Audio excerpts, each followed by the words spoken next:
So we're going to take a look at the SAT Practice Test 1, Section 4, and this is the section that requires or that allows the use of a calculator, and this is going to be questions 1 to 5.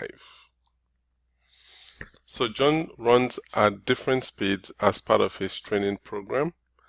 The graph shows his target heart rate at different times during his workout. On which interval is the target rate strictly increasing, then strictly decreasing? So let's see if we can find an instance where it's strictly increasing and strictly decreasing. So that's going to be this portion right here. This is the only portion where you see it strictly increasing, strictly decreasing. So the time is 40 to 60. So that is this answer. If y is equal to kx, so y equal to kx, k is a constant and y is 24. Y is 24 when x is 6. So let's divide by 6 to get the value of k. So k equal to 4. So what is the value of y when x is 5?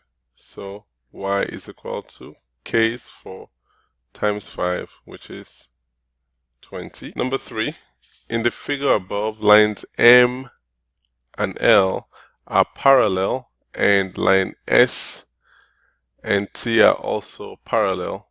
If the measure of 1 is 35, so this is 35 degrees, what is the measure of 2? Just looking at the angles, you can see that this is an acute angle here. 1 is an acute and 2 is an obtuse. So generally, when you have parallel lines and you have this type of a situation, it means that 2 plus 1 equal to 180 degrees. So we have angle 2 plus 35 degrees equal to 180 degrees. We subtract 35 degrees from both sides. Angle 2 is 145 degrees.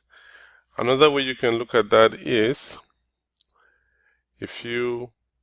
these are vertical angles right here, and so these are alternate, these are vertical, these are alternate, so this is also 1. So 1 plus 2 is 180, and then so you get the same answer. Number 4, 16 plus 4x is 10 more than 14.